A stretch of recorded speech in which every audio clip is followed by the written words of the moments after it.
Good morning students, how are you? कैसे हो आप लोग? उम्मीद करता हूँ आप लोग अच्छे होंगे, घर पे होंगे, स्वस्थ होंगे आप लोग। क्लियर है बेटा आप लोगों को? चलो देखते हैं आगे की तरफ। बेटा ज्यादा टाइम वेस्ट ना करते हम लोग आगे की तरफ बढ़ते हैं। तो देखिए, हम लोगों ने लास्ट क्लास में स्क्रोडिंजर वेव इक्वेशन के बारे में पढ़ा था और quantum mechanical model of atom के बारे में पढ़ा था। तो जब हम लोगों ने क्वांटम मैकेनिकल ऑफ एटम के बारे में पढ़ा तो वहां पर हमारे पास एक टर्म आई सामने और उस टर्म का नाम हमने रखा ऑर्बिटल। ऑर्बिटल क्या था? The probability of finding the electron around the nucleus. जो प्रोबेबिलिटी है इलेक्ट्रॉन की पाने की कहां पर? न्यूक्लियस के सराउंडिंग में, वो क्या कहलाता है? ऑर्बिटल इन 3 डायमेंशन स्पेस। क्लियर? आप लोगों को ये सब बातें आप लोगों को समझ में आई थी? तो जो ऑर्बिटल्स होते हैं वो बेटा डिफरेंट डिफरेंट टाइप के ऑर्बिटल्स होते हैं। उन सभी की एनर्जी अलग अलग होती है, उन सभी की शेप अलग अलग होती है, उन सभी का साइज अलग अलग होता है। तो ये सब बातें देखने के लिए बेटा हमारे पास एक नंबर है और जिनको हम लोगों ने नाम दिया क्वांटम नंबर। तो एक्चुअली ये जो क्वांटम नंबर्स हैं, दीज आर द सॉल्यूशन। ये सॉल्यूशन है और किसका सॉल्यूशन है? स्क्रोडिंजर वेव इक्वेशन का। जब हम लोग स्क्रोडिंजर वेव इक्वेशन को सोल्व कर रहे थे तो वहां पर उस वेव इक्वेशन के डिफरेंट डिफरेंट टाइप के सॉल्यूशंस थे। तो उन सॉल्यूशन से कुछ नंबर मिले और उन नंबर्स को हम लोगों ने क्या नाम दिया? Quantum numbers. तो what is quantum numbers? Quantum numbers क्या होंगे? ये एक सेट है 4 क्वांटम नंबर्स का। It is a set of 4 quantum number. 4 number का एक सेट है जिसमें ये नंबर्स हमको आइडेंटिफाई करेंगे और बताएंगे इलेक्ट्रॉन की परफेक्ट पोजीशन, साइज, एनर्जी।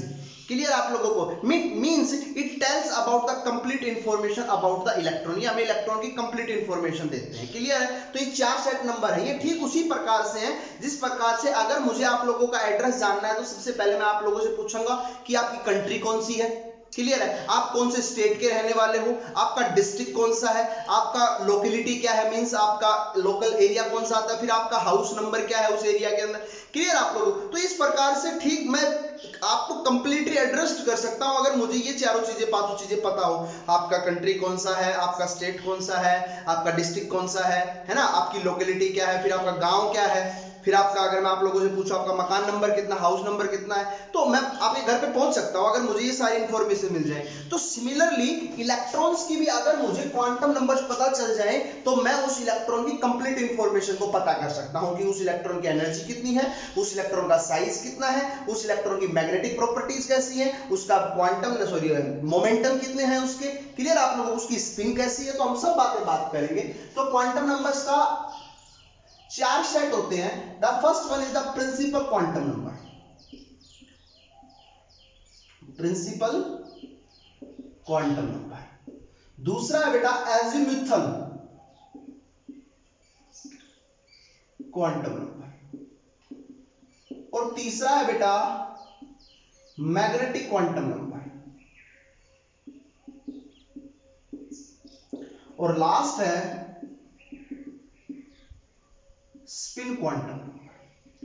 अभी मैं आप लोगों को क्लियर कर देता हूं। मेनली प्रिंसिपल क्वांटम नंबर को बेटा हम लोग एल से डिनोट करते हैं, एजिमुथल क्वांटम नंबर को हम लोग एल से डिनोट करते हैं, और मैग्नेटिक क्वांटम नंबर को हम एम एल से डिनोट करते हैं, और स्पिन क्वांटम को हम एम एस से डिनोट करते हैं। क्लियर है? तो ये जो 3 क्वांटम नंबर्स हैं, these are derived from solution of Schrodinger wave equation. जब स्क्रोडिंजर वेव इक्वेशन का सॉल्यूशन कर रहे थे तो उस समय ये 3 क्वांटम नंबर हम लोगों के सामने आए थे। बाद में स्पिन क्वांटम नंबर, जो चौथा क्वांटम नंबर है, ये बाद में ऐड हुआ था according to the spin of electron. According to the spin of electron. Clear आप लोगों को? तो वो कई बार क्वेश्चन पूछ लेता है कि वो कौन से क्वांटम नंबर 4 सेट्स में से वो कौन सा क्वांटम नंबर होगा जो आपका स्क्रोडिंजर वेव इक्वेशन से ड्राइव नहीं हुआ। बता दोगे? हुए कौन से हैं? बता दोगे आप लोग? क्लियर है? Okay, so let's start. हम लोग बेटा अपना पहला से स्टार्ट करते हैं और हमारा फर्स्ट है that is the principal quantum number. Principal quantum number, इसको हम किससे डिनोट करते हैं? एन से डिनोट करते हैं। क्लियर है? तो सबसे पहली बात, इट टेल्स अबाउट, ये हमें किसके बारे में बताता है कि इलेक्ट्रॉन की सेल कौन सी है, कि इलेक्ट्रॉन कौन सी सेल के अंदर प्रेजेंट है। क्लियर आप लोगों को? फर्स्ट सेल के अंदर प्रेजेंट है, सेकंड सेल के अंदर प्रेजेंट है, थर्ड सेल के अंदर प्रेजेंट है।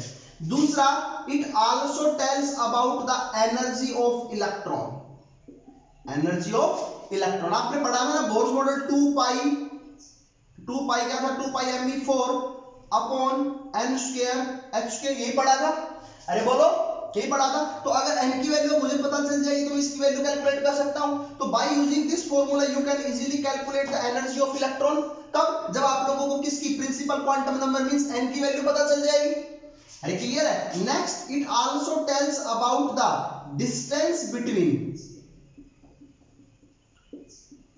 Nucleus and electron. It also tells about the distance between nucleus and electron. ये हमें न्यूक्लियस से इलेक्ट्रॉन के बीच की दूरी भी बताता है, और आप लोग पढ़ के आ चुके हो Rn is equal to R naught into an square, sorry R naught into Z square by n। Clear आप लोगों को। अगर मुझे n की वैल्यू पता चल जाएगी तो we can easily find out the radius of the electrons from the nucleus, या न्यूक्लियस से इलेक्ट्रॉन के बीच की मैं दूरी बता सकता हूं। क्लियर आप लोगों को समझ में आ गई। For example k shell, l shell, m shell, n shell, o shell, p shell, इनके लिए n की वैल्यू बेटा कितनी होगी, 1 2 3 4 5 6 ऐसे चलती रहेगी। क्लियर आप लोगों को। मतलब पहली सेल के अंदर जो इलेक्ट्रॉन है उसके लिए n की वैल्यू 1, l के लिए इलेक्ट्रॉन जहां पर है उसके लिए 2, m के लिए कितना हो जाएगा, 3 हो जाएगा। क्लियर आप लोगों को। Means only principal quantum number tells about the किस सेल में इलेक्ट्रॉन है, कितनी एनर्जी है उस इलेक्ट्रॉन की, और उस इलेक्ट्रॉन की न्यूक्लियस से कितनी दूरी है। ये तीन मेन चीज हम लोगों को प्रिंसिपल क्वांटम नंबर बताता है। हालांकि अगर मैं बात करूं तो it tells also about the velocity of electron, और वो आपको पता थी Vn is equal to V naught into n by Z. Clear आप लोगों को। अरे समझ में आया, ये उल्टा तो नहीं हो गया कुछ, n स्क्वायर बाई जेड था या जेड स्क्वायर बाई n था, एक मिनट देख लेता हूं, मैं कंफर्म कर लेता हूं। सॉरी यहाँ पे थोड़ा करेक्शन है बेटा, this is n square by Z and this is z by n, थोड़ा ध्यान नहीं रहा मेरे को, मिसप्लेस हो गया। क्लियर आप लोगों को। तो ये समझ में आई आप लोगों को यहाँ तक की बातें। क्लियर है। तो इस प्रकार से हम लोग प्रिंसिपल क्वांटम नंबर की वैल्यूज को फाइंड आउट कर सकते हैं। ओके, सो नेक्स्ट हम लोग अभी चलते हैं आगे की तरफ, और आगे की तरफ हम लोग बात करते हैं, हमारे पास दूसरा क्वांटम नंबर है, that is the azimuthal quantum number. तो किसकी बात करते हैं बेटा,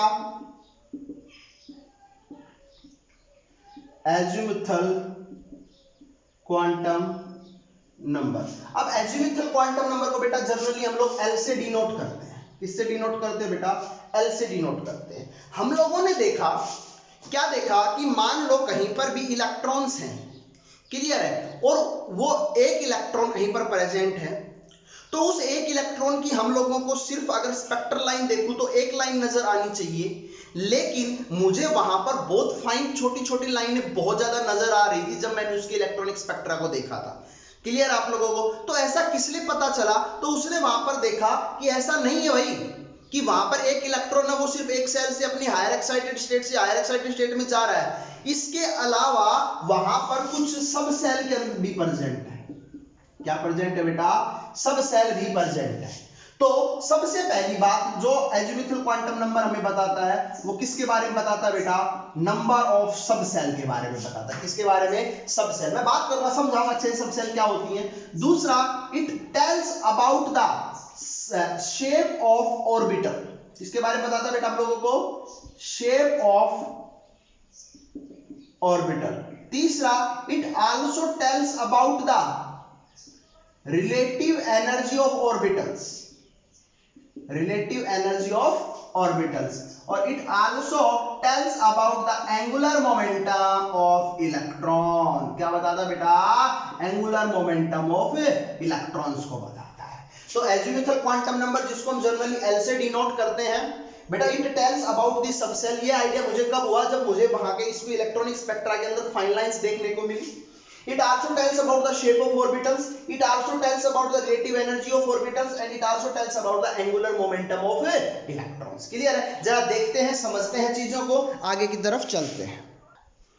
So, सबसे पहले बात करते हैं सब सेल की।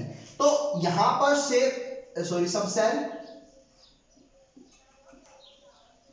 तो आप लोगों के पास मान लो एक सेल है, और सेल हमें कौन बताएगा बेटा, प्रिंसिपल क्वांटम नंबर।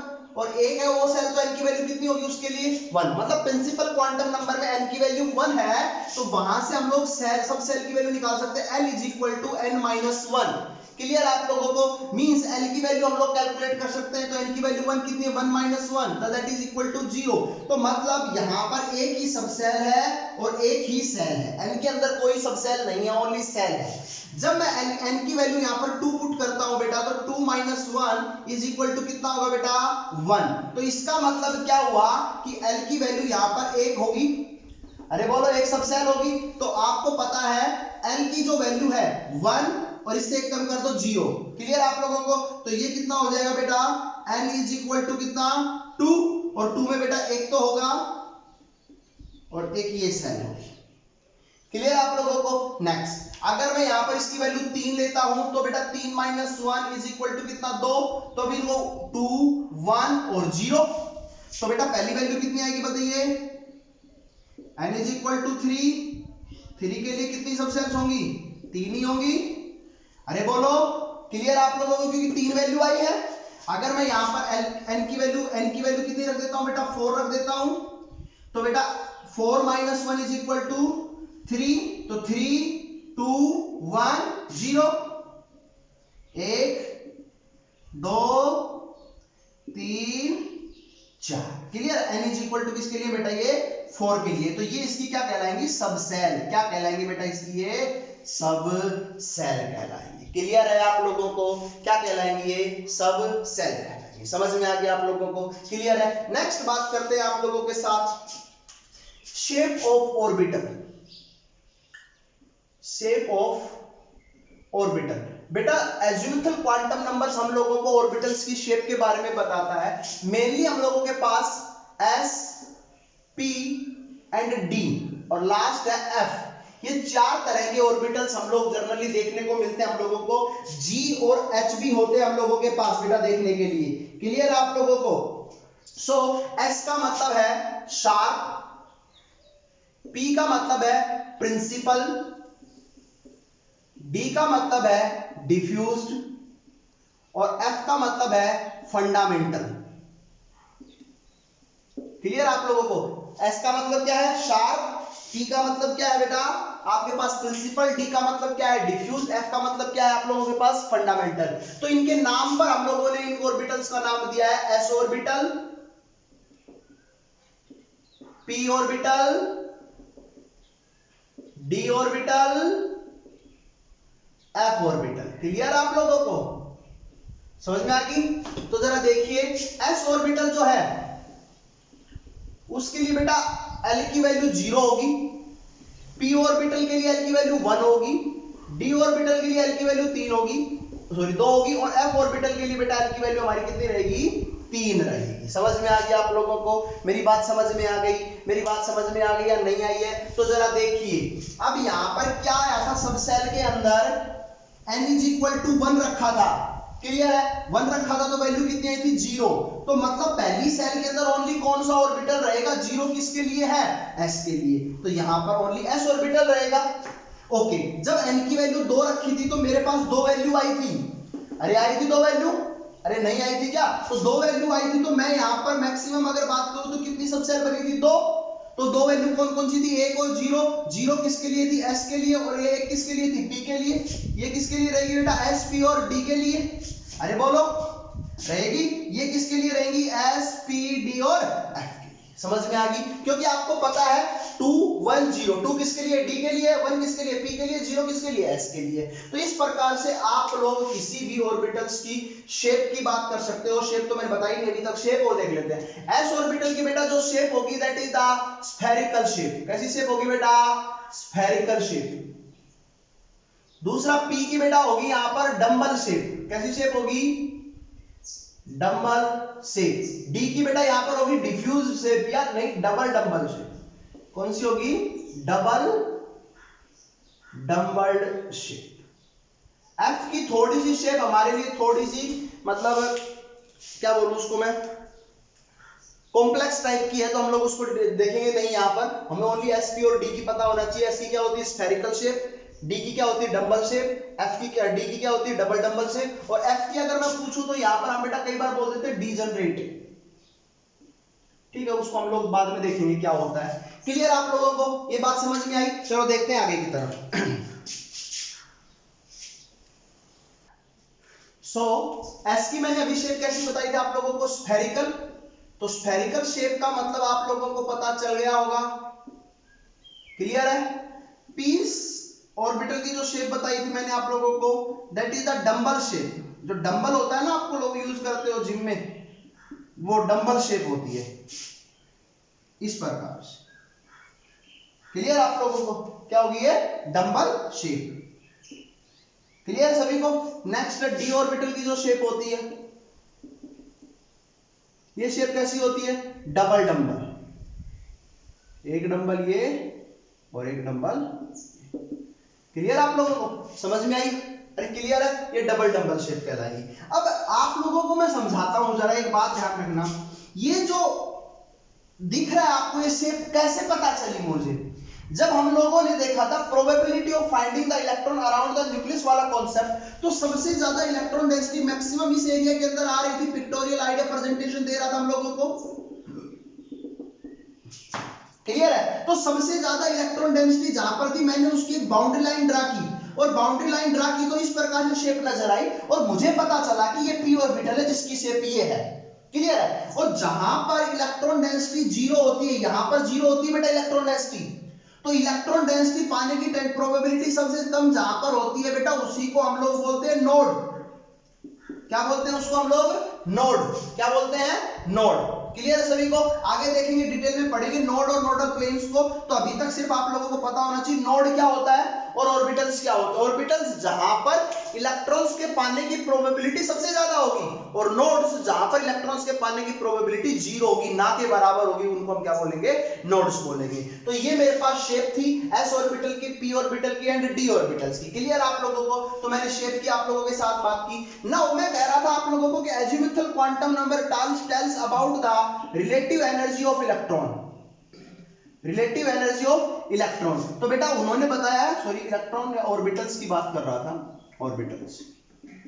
सो एस की एनर्जी सबसे कम, फिर पी की, फिर डी की और फिर एफ की। मींस एस की एनर्जी सबसे कम होगी, फिर पी की होगी, फिर डी की होगी, फिर एफ की होगी। क्यों? क्योंकि एस ऑर्बिटल्स न्यूक्लियस के सबसे नजदीक होता है, इनकी एनर्जी उतनी ज्यादा नेगेटिव होगी, और जो ऑर्बिटल न्यूक्लियस से जितनी ज्यादा दूर होगा उसकी एनर्जी उतनी ही पॉजिटिव होगी। अब ऐसा रीजन क्या है? क्योंकि आपको पता है अगर कोई इलेक्ट्रॉन एस ऑर्बिटल में प्रेजेंट रहेगा तो वो न्यूक्लियस के सबसे नजदीक रहेगा, फोर्स ऑफ अट्रैक्शन ज्यादा होगा, एनर्जी ज्यादा रिलीज होगी, नेगेटिव एनर्जी कहलाएगी। एफ सबसे दूर रहेगा, फोर्स ऑफ अट्रैक्शन कम रहेगा, वहां पर उसकी एनर्जी क्या रहेगी, पॉजिटिव। पढ़ के आए हो आप लोग ये कि अगर इंफिनिटी पे कोई इलेक्ट्रॉन हो तो न्यूक्लियस के साथ तो कोई फोर्स ऑफ अट्रैक्शन है ही नहीं, और जब फोर्स ऑफ अट्रैक्शन नहीं है तो वहां पर उसकी एनर्जी हम कितनी कंसीडर करते थे, जीरो कंसीडर करते थे। क्लियर आप लोगों को? तो ये रिलेटिव एनर्जी की बात होगी। लास्ट मैंने बताया था, it also tells about the angular momentum of electrons. ये इलेक्ट्रॉन्स के एंगुलर मोमेंटम को भी बताता था अजीमुथल क्वांटम नंबर्स। तो आप लोग जरा देखिए, अगर मैं आप लोगों के सामने यहां पर बात करूं तो root L into L plus 1 h/2π। Clear है? अगर मुझे कहीं से L की वैल्यू पता चल गई तो we can easily find out the angular momentum of the electron. Clear है? Here L is the azimuthal quantum number. L क्या है बेटा यहां पर, अजीमुथल क्वांटम नंबर। क्लियर है? I can also right L into L plus 1 h bar. Clear है? h/2π हम क्या लिख सकते हैं, ये लिख सकते हैं। क्लियर है? So you can easily find out the angular momentum of electron by using this relation. Understood what I am saying? Clear है सभी को? ओके। सो ये एंगुलर क्वांटम नंबर्स या सॉरी अजीमुथल क्वांटम नंबर की बात हुई। अभी हम लोग प्रिंसिपल क्वांटम नंबर और angular quantum sorry azimuthal quantum numbers के कुछ क्वेश्चंस कर लेते हैं। You can easily find out easy way. So there are some examples. ठीक है, इन एग्जांपल्स के अंदर आप लोगों को मुझे principal quantum number means n और azimuthal quantum number means l की वैल्यू बतानी है आप लोगों को। क्लियर है? तो जरा देख लेते हैं। बेटा आप लोगों के सामने समझ में आ जाएगा बिल्कुल आसानी से। बेटा इसको समझने से पहले एक बात ध्यान रखना, n की वैल्यू कभी भी l के बराबर नहीं होगी। ध्यान रखना इस बात का, n की वैल्यू कभी भी l के बराबर नहीं होगी। एन की वैल्यू एल की वैल्यू कभी भी एन से बड़ी नहीं होगी। एल की वैल्यू हमेशा एन से क्या रहेगी, छोटी। क्यों? क्योंकि आपको पता है एन इज इक्वल टू किसके बराबर होता है, एन माइनस 1 के बराबर होता है। तो एन में से कुछ घटेगा तो ये वैल्यू कभी भी बड़ी नहीं होगी, हमेशा क्या रहेगी, छोटी रहेगी। चलो देखते हैं आपको चाहिए बेटा इसमें 4s, तो इसका प्रिंसिपल क्वांटम नंबर n की वैल्यू कितनी है बेटा, 4। इसके लिए कितनी है, 3। इसके लिए जो आगे लिखा हुआ वो क्या है, प्रिंसिपल क्वांटम नंबर ही तो है। इसके लिए कितनी है, 2। इसके लिए कितनी है, 4। इसके लिए कितनी है, 3। इसके लिए कितनी है, 1। इसके लिए 2। इसके लिए 2। क्लियर है? इसका मतलब तो इस चीज से समझ रहे हो ना आप लोग, इसका मतलब ये है कि ये जो इलेक्ट्रॉन 4s है, ये इलेक्ट्रॉन 4th सब सेल में प्रेजेंट है। ये 3rd सब सेल नहीं, 4th सेल में प्रेजेंट है, तीसरी सेल में प्रेजेंट है, चौथी सेल के अंदर प्रेजेंट है, दूसरी सेल के अंदर प्रेजेंट है। क्लियर? आप लोगों को तो सेल बताते हैं ये प्रिंसिपल पॉइंट। और जब सेल पता चल गई तो you can easily find out the energy as well as the distance between the electron and the nucleus. Clear आप लोगों को?